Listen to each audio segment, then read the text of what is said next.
कैलाश पर्वत, ये नाम सुनते ही दिमाग में क्या आता है? रहस्य, आस्था और ढेर सारे अनसुलझे सवाल, है ना? तो चलिए, आज के इस विश्लेषण में हम इन्हीं रहस्य की परतों को एक-एक करके खोलने की कोशिश करते हैं। अब ये कहानी सुनिए। कहते हैं कुछ साल पहले 4 साइबेरियन पर्वतारोही कैलाश पर चढ़ने गए और साल भर के अंदर ही वो सब के सब दशकों बूढ़े होकर मर गए। ये कहानी इंटरनेट पर आग की तरह फैली हुई है, पर सवाल यह है कि इसमें कितनी सच्चाई है? तो सच क्या है और कल्पना क्या? आइए मिलकर इन दावों की गहराई में जाते हैं और हकीकत को ढूंढ निकालते हैं। आखिर ऐसा क्या है इस पर्वत में जो इसे दुनिया का सबसे रहस्यमयी बनाता है? इन सारी वायरल कहानियों के पीछे एक नाम बार बार आता है, एक रूसी आई सर्जन, डॉक्टर अर्नस्ट मुल्दाशेव। साल 1999 में उन्होंने एक अभियान किया और फिर एक किताब लिखी, और बस वहीं से कैलाश से जुड़े ये सनसनीखेज दावे पूरी दुनिया में फैल गए। और देखिए, मुल्दाशिव के दावे सिर्फ कैलाश तक ही नहीं रुके। उन्होंने कहा कि कैलाश एक टाइम मशीन है, कि ये अंदर से खोखला है, और तो और उन्होंने ये भी कहा कि जलपरियां और वैम्पायर असल में होते हैं। इन्हीं सब अजीबोगरीब दावों ने कैलाश की आज की कहानियों को जन्म दिया है। अब सवाल ये उठता है कि जब दावे इतने अजीब हैं तो फिर लोग इन पर यकीन क्यों कर लेते हैं?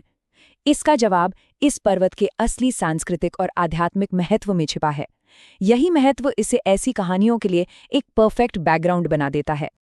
एक बात साफ कर लेते हैं, कैलाश की शोहरत इसलिए नहीं है कि ये दुनिया का सबसे ऊंचा पर्वत है। बिल्कुल नहीं। इसकी ऊंचाई तो माउंट एवरेस्ट से लगभग 2200 मीटर कम है, लेकिन फिर भी इसका कद, इसका महत्व कहीं ज्यादा बड़ा है। इसका असली महत्व है इसकी आध्यात्मिकता में। सोचिए, कैलाश पर्वत सिर्फ एक नहीं बल्कि 4 धर्मों के लिए एक बेहद पवित्र केंद्र है। हिंदू धर्म, बौद्ध धर्म, जैन धर्म और बौद्ध धर्म, पूरी दुनिया में ऐसा आध्यात्मिक संगम और कहीं नहीं है। इसे दुनिया का केंद्र भी कहा जाता है, दोनों तरह से, भौगोलिक भी और धार्मिक भी। यहीं से एशिया की 4 बड़ी नदियां निकलती हैं, सिंधु, सतलुज, ब्रह्मपुत्र और करनाली। हिंदुओं के लिए ये भगवान शिव का घर है, जैनों के लिए पहले तीर्थंकर का मोक्ष स्थल, और बौद्ध परंपरा के लिए वो जगह जहां स्वर्ग और धरती मिलते हैं। और इस रहस्य को और भी गहरा बनाती हैं इसके पास की 2 झीलें। एक तरफ है मानस सरोवर झील, जिसका पानी मीठा है, पीने लायक है, जीवन से भरपूर। और ठीक उसके बगल में है राक्षस ताल, जिसका पानी खारा है, बेजान है। प्रकृति का ये अजीब सा संतुलन, ये विरोधाभास इस जगह को और भी जादुई बना देता है। तो इसी गहरे आध्यात्मिक महत्व से एक और बड़ा सवाल पैदा होता है, एक ऐसा सवाल जो कहानियों और हकीकत को जोड़ता है कि अगर कैलाश एवरेस्ट से छोटा है तो फिर आज तक कोई इसकी चोटी पर क्यों नहीं पहुंच पाया? देखिए, बात 1926 की है।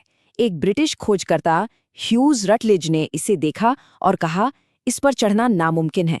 इसकी सीधी खड़ी चढ़ाई ने तब इसे अजेय बना दिया था। लेकिन फिजिकल चैलेंज से भी बड़ा कारण है आस्था। जब दुनिया के सबसे महान पर्वतारोही रेनहोल्ड मेस्नर को इस पर चढ़ने की इजाजत मिली तो उन्हें सलाह दी गई कि ये तो भगवान का घर है, इस पर जूते लेकर चढ़ना उनका अपमान होगा। और आखिरकार ये कहानी एक कानूनी फैसले पर आके रुक जाती है। जो चीज़ पहले नामुमकिन लगी, फिर अपमानजनक मानी गई, वो अब गैर कानूनी भी है। साल 2001 से चीनी सरकार ने अंतर्राष्ट्रीय दबाव में आकर कैलाश पर चढ़ाई को आधिकारिक तौर पर बैन कर दिया है।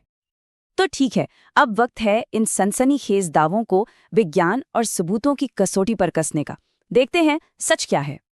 पहला और सबसे बड़ा मिथक कि कैलाश पर्वत कोई प्राकृतिक पहाड़ नहीं, बल्कि किसी प्राचीन सभ्यता का बनाया हुआ एक बहुत बड़ा मैन मेड पिरामिड है। लेकिन साइंस क्या कहता है? साइंस के मुताबिक ये एक ग्लेशियल हॉर्न है, मतलब एक प्राकृतिक बनावट। इसका ये पिरामिड जैसा आकार लाखों साल पहले आइस एज के दौरान ग्लेशियरों के कटाव से बना है, ठीक वैसे ही जैसे यूरोप के आल्प्स में मैटरहॉर्न पर्वत है। अच्छा, एक और बड़ी फेमस कहानी है कि कैलाश की लोकेशन एकदम परफेक्ट है गणित के हिसाब से, और इसमें 6666 किलोमीटर का आंकड़ा बार बार आता है। पर जब हम असली दूरियां नापते हैं तो ये दावा भी खरा नहीं उतरता। देखिए, नॉर्थ पोल से दूरी लगभग 6,650 किलोमीटर है, स्टोनहेंज से करीब 6,900। ये नंबर आसपास तो हैं, लेकिन एकदम सटीक यानी परफेक्ट तो बिल्कुल नहीं है। और अब आते हैं सबसे मशहूर मिथक पर, वो साइबेरियन पर्वतारोहियों वाली कहानी कि कैलाश के पास समय तेजी से भागता है और वहां जाने वालों की उम्र अचानक से बढ़ जाती है। हकीकत ये है कि इस दावे का कोई भी साइंटिफिक बेसिस नहीं है। देखिए, समय पर असर डालती है ग्रेविटी और स्पीड, और कैलाश पर ये दोनों ही चीजें बिल्कुल नॉर्मल हैं। वहां कोई अजीब मैग्नेटिक फील्ड भी नहीं मिली। और वो साइबेरियन पर्वतारोहियों की कहानी, वो पूरी तरह से मनगढ़ंत है। न कोई नाम, न तारीख, न कोई रिकॉर्ड। ये सारे दावे घूम फिरकर बस एक ही शख्स पर आकर रुक जाते हैं, डॉक्टर अर्नस्ट मुल्डाशिव। तो अगर ये सारी सुपरनैचुरल बातें सच नहीं हैं, तो फिर कैलाश का असली चमत्कार क्या है? शायद इसका जवाब किसी रहस्य में नहीं, बल्कि एक बहुत गहरी इंसानी कहानी में छिपा है। कैलाश का असली अजूबा कोई रहस्यमयी शक्ति नहीं है, बल्कि ये हम इंसानों का एक सामूहिक फैसला है। ये फैसला है किसी जगह को जीतने के बजाय उसका सम्मान करने का। और इसका सबसे बड़ा सबूत है रेनहोल्ड मेस्नर। सोचिए, दुनिया का सबसे बड़ा, सबसे कामयाब पर्वतारोही, उसे मौका मिला कैलाश पर चढ़ने का, पर उसने मना कर दिया। क्यों? क्योंकि उसने अपनी व्यक्तिगत उपलब्धि से ज्यादा आस्था को चुना। और यहीं पर यह कहानी हमें एक बड़े सवाल के साथ छोड़ जाती है। एक ऐसी दुनिया में जहां हमने हर चीज को खोज लिया है, हर चोटी को फतह कर लिया है, क्या कुछ रहस्यों को पवित्र और अनसुलझा छोड़ देने का भी कोई मूल्य है? ये एक सोचने वाली बात है।